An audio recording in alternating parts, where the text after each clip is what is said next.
नमस्कार दोस्तों, स्वागत है आप सभी का net offer study YouTube channel पर। इस वीडियो में हम बात करेंगे तमाम भर्तियों की लेटेस्ट अपडेट को लेकर। तो बिल्कुल सारी अपडेट हम कवर करते हैं। चलिए दोस्तों वीडियो शुरू करते हैं। जिन छात्रों ने अभी तक इस चैनल को सब्सक्राइब नहीं किया, चैनल को सब्सक्राइब कर लें, साथ में बेल आइकन को दबा लें, जिससे किसी प्रकार की ऑथेंटिक जानकारी आप सभी को मिलती रहे। तो जैसा कि आप सभी जानते हैं कि यूपीएससी के माध्यम से लगातार पीईटी को लेकर जो आवेदन है वो लिए जा रहे थे। अब ऐसे में कल की तारीख में आप सभी के सामने नोटिफिकेशन भी देखने के लिए मिला। टोटल आवेदन की संख्या कितनी हो चुकी है, साथ में परीक्षा कब होने वाली है, और भी तमाम जानकारियां आप सभी के सामने आ गई हैं। साथ ही जिन छात्रों ने वीडियो को लाइक नहीं किया, वीडियो को लाइक करें, साथ में लोगों के साथ शेयर करना बिल्कुल ना भूलें, जिससे कि ऑथेंटिक जानकारी लगातार आप सभी को सबसे पहले मिलती रहे। तो यहाँ पे आप सभी को देखने के लिए मिलेगा यूपीएससी के माध्यम से पीईटी के लिए लगभग 28 लाख से ज़्यादा पंजीकरण आप सभी के सामने हो चुके हैं। जहाँ पे आप सभी के सामने जानकारी दे दी गई थी कि जिन छात्रों ने कल की तारीख तक पंजीकरण करवा लिया है, वे सभी अपनी फीस को 25 तारीख तक जमा कर सकते हैं। हालांकि चेयरमैन के माध्यम से तारीख को नहीं बढ़ाया गया। अगर तारीख बढ़ा दी जाती तो और छात्रों को बेनिफिट मिल सकता था, लेकिन अब क्या इनसे भर्तियों में तेजी आएगी ये तो बाद में पता चलेगा, क्योंकि फिलहाल यूपीएससी के माध्यम से पहली बार ऐसा किया जा रहा है कि भाई हम बहुत तेजी से पीईटी करवाने वाले हैं, उसके बाद में आपको भर्तियां देखने के लिए मिलेंगी। उत्तर प्रदेश अधीनस्थ सेवा चयन आयोग के माध्यम से प्रारंभिक अर्हता परीक्षा के लिए पंजीकरण की प्रक्रिया सोमवार को खत्म हो गई है। इसके लिए 28,07,119 अभ्यर्थियों ने पंजीकरण करवाया है। इनमें लगभग 29,000 के पंजीकरण अंतिम दिन हुए हैं, जबकि 20 जून को अगर हम बात करें 2,36,447 ने, और 19 जून को लगभग 2.5 लाख के समथिंग अभ्यर्थी ने पंजीकरण करवाया था। पीईटी की परीक्षा की अगर बात करें तो अगस्त में कराई जा सकती है। आयोग ने पीईटी के लिए रजिस्ट्रेशन शुल्क जमा करने वाले अंतिम रूप से लेकर आवेदन जमा किए जाने की स्थिति की समीक्षा को लेकर आयोग के चेयरमैन ने प्रवीण कुमार ने बताया कि पीईटी के लिए जो रजिस्ट्रेशन किए गए उन सभी अभ्यर्थियों की अगर हम बात करें तो यहाँ पर आवेदन करने वालों की संख्या लगभग 18 लाख से ज़्यादा है। तो ऐसे में बचे हुए सभी अभ्यर्थी 25 तारीख तक अपनी जो फीस है वो जमा करवा सकते हैं, या फिर जो आगे का आवेदन है कंप्लीट कर लेंगे अगर आपने रजिस्ट्रेशन करवा लिया है। तो नहीं करवा पाए तो आप सभी को मौका नहीं मिलेगा। इससे आयोग को लगभग 30 करोड़ रुपए मिल चुके हैं, जैसा कि आप सभी देख पा रहे हैं। कुमार ने बताया कि आवेदन शुल्क व अंतिम रूप से आवेदन जमा करने की तिथि की अगर बात की जाए तो 21 जून से बढ़ाकर 25 जून कर दी गई है। जो अभ्यर्थी 21 जून की आधी रात तक आवेदन कर चुके होंगे वे 25 जून तक शुल्क जमा करके अंतिम रूप से अपने आवेदन को सबमिट कर। तो यहाँ पे आप देखेंगे लगभग 30,000 पदों के लिए हो सकती है पहली मुख्य परीक्षा। आयोग समान अर्हता वाले पदों के लिए एक साथ विज्ञापन निकाल के मुख्य परीक्षा करवाएगा। अनुमान के मुताबिक लगभग 30,000 से ज़्यादा पदों के लिए आपको जो विज्ञापन है वो देखने के लिए मिलेगा। मुख्य परीक्षा में केवल वही अभ्यर्थी आवेदन कर पाएंगे जिन्होंने पीईटी उत्तीर्ण किया है। अगर सब कुछ ठीक रहा तो आप सभी के सामने दिसंबर तक नौकरी दे दी जाएगी, ऐसा समाचार पत्रों का आयोग का कहना है। मुझे यूपीएससी भरोसा नहीं है। अगर सब कुछ ठीक रहता है, उम्मीद के मुताबिक रहता है, तो पीईटी के बाद में अभ्यर्थी को विधानसभा चुनाव से पहले दिसंबर तक नौकरी मिल सकती है। लिखित परीक्षा अगस्त तक होने तक अगर बात करें अक्टूबर में आपकी जो परीक्षा करवाई जा सकती है। दरअसल पीईटी में ऑब्जेक्टिव टाइप आपको जो प्रश्न है वो देखने के लिए मिलेंगे, तो ऐसे में रिजल्ट देने में अधिक समय नहीं लगेगा। 2 महीने में रिजल्ट देकर मुख्य परीक्षा करवाई जा सकती है। ऐसे में आप जानते हैं अगस्त में अगर आपकी परीक्षा होती है तो 2 महीने बाद एक नई भर्ती आपको देखने के लिए मिलेगी, जो कि लगभग आप सभी के सामने 30,000 पदों पर आने की संभावना समाचार पत्रों के माध्यम से बताई जा रही है। बाकी जब तक नहीं आ जाती तब तक आप लोग इंतजार तो करना ही पड़ेगा। फिलहाल यूपीएससी पीईटी की जो परीक्षा की तारीख है वो अगस्त में करवाए जाने की तैयारियां पूरी कर ली गई हैं, और ज़्यादातर संभावना यही है कि अगस्त में आपकी जो परीक्षा है वो होगी।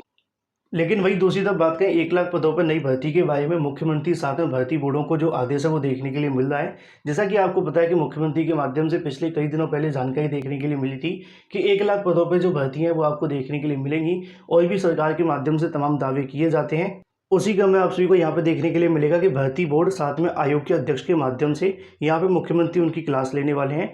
कोरोना की दूसरी लहर के खात्मे के साथ अब भर्तियों की रफ्तार को तेजी लाने के लिए इसके लिए सीएम योगी खुद भर्ती बोर्ड और साथ में अध्यक्षों की जो क्लास है वो लेंगे।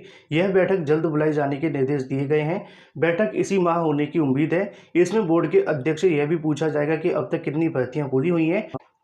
साथ में उन सभी से यहाँ पे ये भी पूछा जाएगा कि जो भी भर्तियां अभी तक लंबित हैं उसके बारे में क्या क्या चीज़ें देखने के लिए मिल रही हैं, क्या रोडमैप तैयार किया गया है। फिलहाल सरकार की तैयारी है सभी विभाग के रिक्त पदों की युद्ध स्तर पर भरा जाए। जैसा कि आप सभी देख पा रहे हैं कि सभी विभागों को खाली पदों को भरने को लेकर तैयारियां शुरू की जाएँ। प्रदेश सरकार रोजगार के मुद्दे को लेकर बेहद गंभीर है, ऐसा समाचार पत्रों का कहना है ना। और 4 साल में 4 लाख युवाओं को रोजगार दिया गया है, यहाँ पे लिखा हुआ है। इधर कोरोना संक्रमण की दूसरी लहर, सब कुछ ठप्प हो रहा है, तो ऐसे में इसका जो असर है भर्तियों पर ही पड़ता बढ़ता हुआ दिखाई दे रहा है। अब ऐसे में सिंपल शब्दों में समझा जाए तो यहाँ पे जो लिखा है मैं आप सभी को बता दूं कि सीएम योगी आदित्यनाथ तमाम रिक्त पदों के बारे में भर्ती बोर्डों के साथ में बैठक करेंगे। पुरानी भर्तियों को पूरा करने के लिए, नई परीक्षाओं को लेकर और भी तमाम मुद्दों को लेकर डिस्कशन देखने के लिए मिलेगा, जिसके बारे में जल्दी एक मीटिंग का आयोजन होगा, जिसकी जानकारी आप सभी को ऑनलाइन अड्डा फर्स्ट डिजिटल के माध्यम से दे दी जाएगी। लेकिन वहीं दूसरी तरफ बात करें अपनी अगली अपडेट के बारे में, जो कि संबंधित है नई 97,000 शिक्षक भर्ती को लेकर। लगातार छात्रों के माध्यम से 97,000 शिक्षक भर्ती विज्ञापन जारी करवाने के लेकर अपनी जो मांगे वो रखी जा रही हैं। जैसा कि आप सभी इमेजेस के माध्यम से देख पा रहे हैं कि प्राथमिक शिक्षक भर्ती का जो विज्ञापन है वो जारी किया जाए। कई सारे आपको धरना प्रदर्शन देखने के लिए मिले हैं, जिसके बारे में छात्रों ने अपनी जो मांगे हैं वो रखी हैं। उसी क्रम में 97,000 नई प्राथमिक शिक्षक भर्ती के लिए आज की तारीख में लखनऊ में आप सभी को धरना प्रदर्शन देखने के लिए मिलेगा, और जिसकी जानकारी मैं आप सभी को लगातार देता आया हूं। हजारों की संख्या में छात्र आज SCRT पर जाकर नई प्राथमिक शिक्षक भर्ती की जो मांग है वो करने वाले हैं। छात्रों की मांग आप सभी जानते हैं कि पिछले 3 सालों से सरकार ने सिर्फ जुमला दिया है, नई प्राथमिक शिक्षक भर्ती विज्ञापन जारी नहीं हुआ है। लाखों की संख्या में अभ्यर्थी BEd और BTC करके बैठे हैं, लगातार कहीं ना कहीं बेरोजगारी को लेकर परेशान है, लेकिन सरकार इनकी आवाज़ को सुनती हुई दिखाई नहीं दे रही है। छात्रों ने ट्विटर पर भी अपनी मांग रखी है, लेकिन बेनिफिट न मिलने की वजह से अब लखनऊ की सड़कों पर उतरकर छात्रों के माध्यम से नई प्राथमिक शिक्षक भर्ती का विज्ञापन जारी करवाने का जो प्रयास है वो किया जाएगा। दोपहर तक जो भी अपडेट होगी आप सभी को इस चैनल के माध्यम से दे दी जाएगी। सभी अभ्यर्थी तक वीडियो को शेयर कर दें, साथ में लाइक करना बिल्कुल ना भूलें। लेकिन वही दूसरी तरफ बात करें अपनी अगली अपडेट के बारे में, जो कि संबंधित है यूपी TET 2021 के बारे में। यूपी TET 2021 के बारे में लगातार कई जानकारियाँ आप सभी को देखने के लिए मिल रही हैं। अब ऐसे में तमाम समाचार पत्रों के माध्यम से बार बार एक ही दावे किए जा रहे हैं कि यूपी TET 2021 की जो परीक्षा होगी वो आपको अगस्त में देखने के लिए मिलेगी। लेकिन इसका विज्ञापन कब तक जारी होगा ये तो सरकार के हाथ में, क्योंकि सरकार ने अभी तक शासन आदेश जारी नहीं किया है। इसी वजह से यूपी TET का कार्यक्रम अभी तक शुरू नहीं हुआ है। यूपी TET 2021 के नोटिफिकेशन की अगर बात की जाए, एग्जाम डेट को लेकर अगर हम बात करें तो जल्द आपको जो फॉर्म है वो भरते हुए दिखाई देंगे, ऐसा यहाँ पर जानकारी आपके सामने है। और इसकी जो परीक्षा होगी वो आपको अगस्त में ही देखने के लिए मिलेगी, जहां पे आप सभी के सामने जानकारी देखने के लिए मिल रही है कि शिक्षक पात्रता परीक्षा को लेकर अब स्थिति साफ होने की उम्मीद की जा रही है। कोरोना की वजह से इस साल परीक्षा अभी तक स्थगित थी, तो ऐसे में अब कोरोना का संक्रमण लगभग कम हो चुका है। छात्रों के माध्यम से भी मांग की जा रही है। तो वहीं दूसरी तरफ बार बार न्यूज़ वेबसाइट्स के माध्यम से जानकारी आप सभी के सामने देखने के लिए मिल रही है कि यूपी TET के जो आवेदन है वो जल्द शुरू होंगे। लेकिन जैसा कि आप जानते हैं कि शासन के माध्यम से अभी तक किसी प्रकार का कोई भी शासन आदेश जारी नहीं किया गया है, जिसका इंतजार लगातार छात्रों के माध्यम से भी किया जा रहा है। तो यूपी TET 2021 की अगर बात की जाए, लगातार आप सभी के सामने जानकारी तो देखने के लिए मिल रही है कि इसी महीने आप सभी के सामने कोई नया आदेश जारी किया जा सकता है, और जुलाई में परीक्षा होना असंभव है। तो ऐसे में आपकी जो परीक्षा करवाई जाएगी वो अगस्त में देखने के लिए मिलेगी। लेकिन अभी तक सरकार के माध्यम से कोई नोटिफिकेशन जारी नहीं हुआ है। तो ऐसे में हम कह सकते हैं कि अगर इस महीने के अंत में आप सभी के सामने नोटिफिकेशन जारी हो जाता है और जुलाई में अगर 15 से 20 दिनों के आपके आवेदन करवाए जाते हैं, तो अगस्त के अंतिम सप्ताह या सितंबर के प्रथम सप्ताह में आपकी जो परीक्षा है वो करवाई जा सकती है, जिसकी संभावना ज़्यादा है। लेकिन जब तक शासन की तरफ से मंजूरी नहीं मिलती तब तक इंतजार करना पड़ेगा, क्योंकि यूपी TET को लेकर शासन मंजूरी क्यों नहीं दे रहा है, इससे पहले 3 से 4 बार प्रस्ताव भेजे हैं, लेकिन ऐसे ही मामला आगे बढ़ा दिया गया है। तो ऐसे में जल्दी आप सभी को यहाँ से भी खुशखबरी देखने के लिए मिल सकती है। बाकी नई प्राथमिक शिक्षक भर्ती के बारे में खुशखबरी मिले तो बेहतर होगा।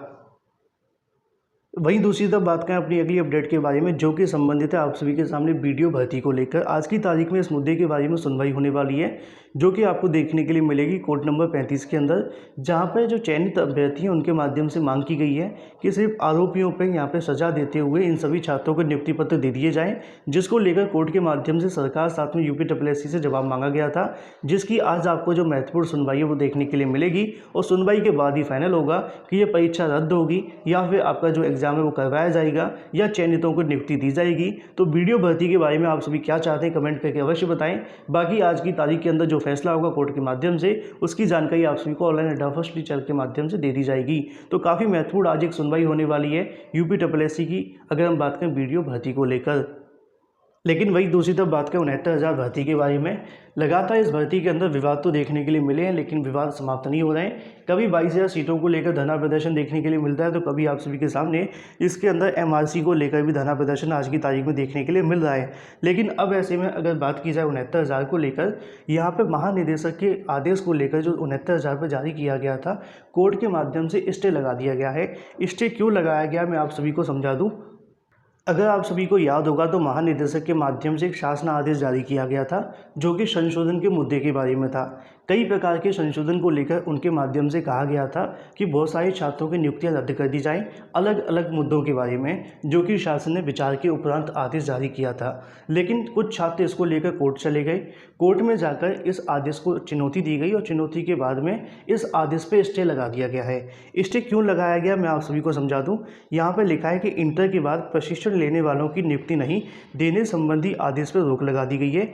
हाईकोर्ट ने एनसीटीई की केंद्रीय संस्था है और उसके निर्देश जारी सरकार के शिक्षक भर्ती नियमावली 1981 पर बाध्यकारी होंगे। कोर्ट ने इंटरमीडिएट के पास करने वाले अभ्यर्थियों की अगर बात करें, शिक्षण प्रशिक्षण लेने वाले अभ्यर्थियों को सहायक अध्यापक पद पर नियुक्ति नहीं देने संबंधी महानिदेशक के शिक्षा के सर्कुलर पर रोक लगा दी है। मामला मैंने आप सभी को समझा दिया है कि इनके माध्यम से आदेश जारी किया गया था संशोधन को लेकर, जिसमें अलग अलग मुद्दों को जो आवेदन है वो निरस्त करने की बात की गई थी। जैसे कि किसी का ओबीसी की जगह पर जनरल हो गया था, जनरल की जगह ओबीसी हो गया था, तो उन छात्रों को यहाँ पर निरस्त कर दिया गया। सेम यहाँ पे कहा गया था कि 12th के बाद में जिन्होंने प्रशिक्षण किया है उनकी भी यहाँ पर नियुक्तियाँ रद्द कर दी जाएँ।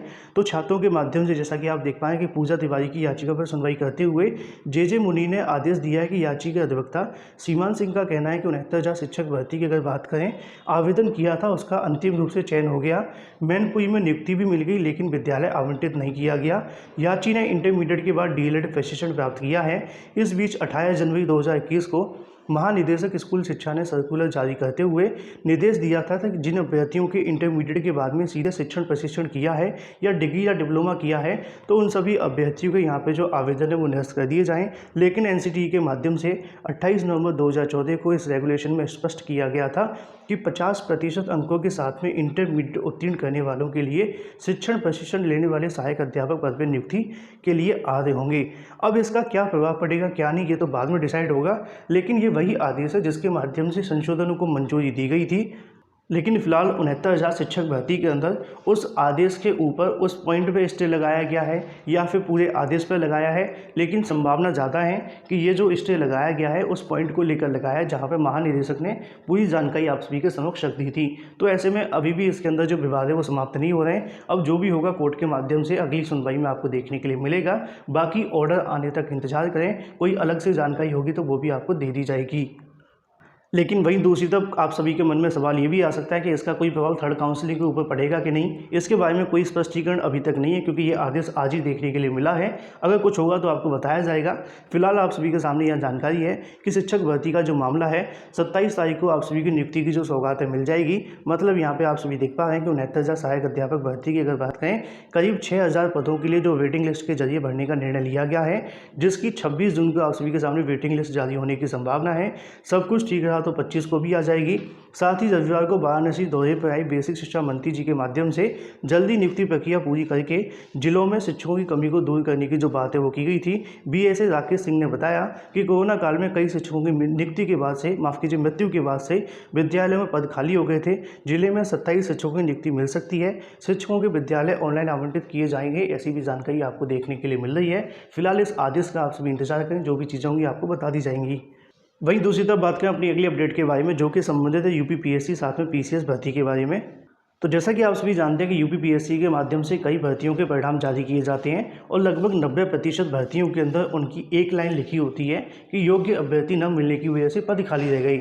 अब ऐसे में छात्रों के माध्यम से लगातार मांग की जा रही है कि हज़ारों की संख्या में जब पद खाली हो जाते हैं तो यूपी पीएससी परीक्षाओं में वेटिंग लिस्ट जारी करने की जो मांग है वो तेज़ हो गई है, जिससे कि कई भर्तियों में खाली रह गए पदों के यहाँ पे जो अभ्यर्थियों को नियुक्ति पत्र मिल पाए, ऐसे में उनको भी यहाँ पे मौका मिलना चाहिए। तो खाली पदों पर वेटिंग लिस्ट जारी करवाने के बारे में लगातार यहाँ पे जो मांग है वो की जा रही है। नए अध्यक्ष को लेकर इसके बारे में कहीं न कहीं जो अवगत कराने का प्रयास किया गया है, ज्ञापन भी सौंपा गया है, जिससे कि लगातार खाली रह गए पदों के बारे में नियुक्ति दी जाए। ऐसे में आप सभी जानते हैं कि यहाँ पे आप सभी को देखने के लिए मिलेगा पीसीएस के बारे में। इसके बारे में भी छात्रों के माध्यम से मांग की गई है कि नई भर्ती में पुरानी विषयों को जोड़ा जाए, जिसके बारे में अध्यक्ष को यहाँ पे जो ज्ञापन है वो सौंपा गया है। उनका कहना है कि प्रतियोगियों के साथ में अन्याय हुआ है। आयोग अपनी गलती का सुधार करके हटाए गए विषयों की परीक्षा में शामिल करे, इसको लेकर आयोग के सामने जो मांग है वो रखी गई है। तो यूपीपीएससी साथ में पीसीएस के अंदर पुराने विषयों की मांग की जा रही है। तो यूपीपीएससी की सभी भर्तियों में खाली पदों के ऊपर वेटिंग लिस्ट जारी होनी चाहिए, जिससे कि जो अभ्यर्थी क्वालिफाई करके वहाँ तक पहुँचते हैं, अगर छोटे से नंबर से उनको यहाँ पर नौकरी मिल जाती है तो बड़ा बेनिफिट मिल सकता है। एलटी ग्रेड के अंदर भी हज़ारों पद खाली रह गए थे और भी तमाम भर्तियों के अंदर आपको पदों की संख्या लगातार देखने के लिए मिलती रहती है। वीडियो को लाइक कर दें, साथ में शेयर कर दें और चैनल को सब्सक्राइब करना बिल्कुल ना भूलें। फिलहाल इस वीडियो के माध्यम से thank you for watching this video.